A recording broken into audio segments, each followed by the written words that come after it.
and saw Dead and Company there a couple years ago, and that was great. Jim and Jane and Hank and Izzy are here. We go out to see them for a lot of Thanksgivings and had a lot of really great times in Colorado for sure. It was a lot of fun seeing her get to pass on her love for horseback riding and all that kind of stuff, and teaching me to ski. Another one of her favorite stories was when I was pretty young. We were on a ski trip, and I had a backpack with Barney and Baby Bop on it with my diapers in it, and somebody approached me and was like, "Oh, Barney, like, you like Barney and Baby Bop?" And I was like, "Well, Barney's cool, but Baby Bop's kind of a crybaby." So my mom and I, the last couple years, spent a lot of time together. I was living at home a lot, and we would stay up late, and she'd watch NPR Tiny Desk concerts with me and get into new music, and she liked, watching like the Front Bottoms and Hobo Johnson and Sturgill Simpson and all kinds of new stuff. So it was a lot of fun getting to spend that time with her for sure. We used to go out to Lesterville quite a bit. I know she went out when she was a kid with a lot of you guys, spent time in Lesterville at Wilderness Lodge and at Lost Trail, and spent a ton of time there growing up. And we'd go back with my friends and rent Billy McKenna's house and have a great time down there. I remember one time we were down there with a bunch of buddies, and my mom was teaching us all how to do Irish car bombs. And she's got all my friends gathered around the table, and she gets out her mug, and she says, "Well, you pour your Guinness in there, and you fill it about halfway up, and then you take your shot glass, and you take Jameson and Bailey's, and you put that in there, and then you're going to want to drop the Jameson and Bailey's in the Guinness." And she drops the Jameson and Bailey's in the Guinness, and she's holding it up. And she's like, "But that's going to start to curdle really quick, so you got to drink it as fast as you can." And it's like, "Mom, drink the car bomb." She's like, "You can see that, like, it's already starting to curdle here, which is, not what you want." And it's like, "Drink the car bomb." And she's like, "It gets really gross. It gets, like cottage cheese." And it's like, "Drink the car bomb." So eventually, after a couple minutes, my mom ate the car bomb.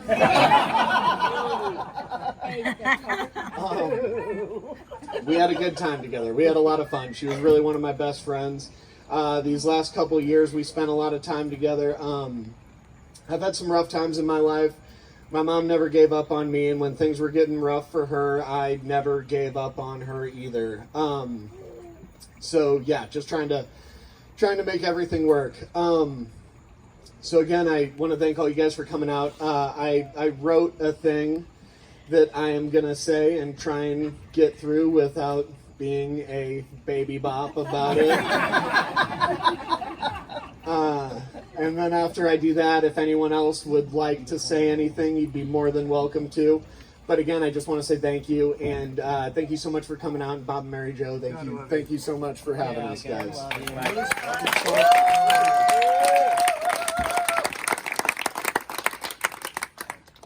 So I don't know if this is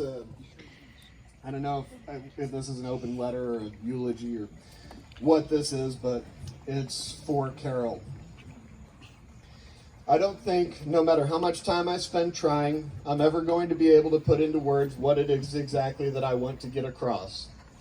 I'm sure you would tell me that it was fantastic either way, because there were many incredible things about having you as a mother, like having you chaperone every field trip even if I didn't want you to, or insisting as soon as we checked into the hotel that vacation was almost over, we needed to start having fun. Like jumping out of the closet to scare me, which you swear you didn't do. Like staying up too late with me to watch NPR Tiny Desk concerts, or staying up too late with me to drink with my friends. But the most incredible thing about having you as a mother was the way you taught me the meaning of the word unconditional.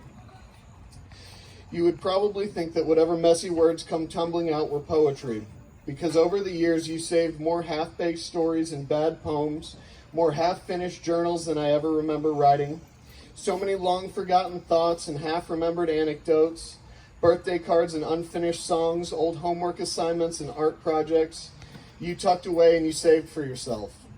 Because you didn't care whether I was proud of them or not, whether I would rather have just thrown them out. You loved them and you were proud of them because I was in them.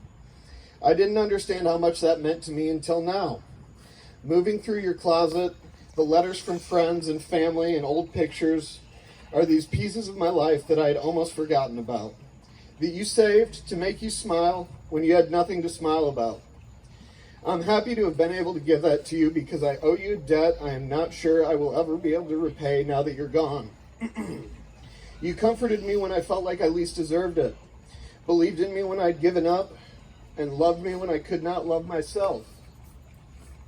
And as I got older, what made this all mean so much was realizing how often you were fighting those same battles. So when you fell, I helped you up. When you felt weak, I gave you support. I encouraged you to keep trying. And when you had trouble remembering, I reminded you as best I could that you were loved. Because you were, no matter what, because that's what unconditional means. On the day you died, it rained harder than I can remember it raining in a long, long time. Hurricane Beryl was raging away down in Texas and making a mess of things halfway across the country. Maybe I should see that torrential rain as ruinous, but thinking about it now, I believe it makes more sense another way. I think maybe it was a cleansing thing, washing away all of your pain, your fear, your confusion, and your hurt, while that cold, steady rain was falling all around, causing drivers all over the country to screech to a halt, slowing my desperate attempts to get to you.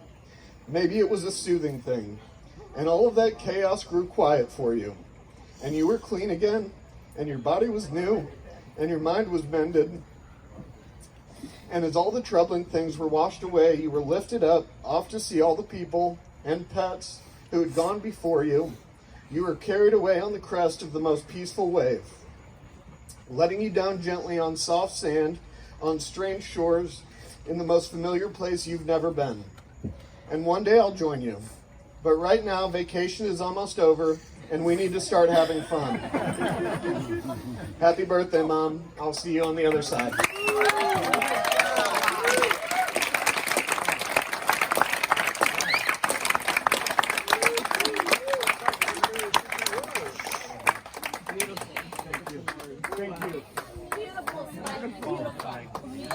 I gotta go back and tell a bunch of people what you said.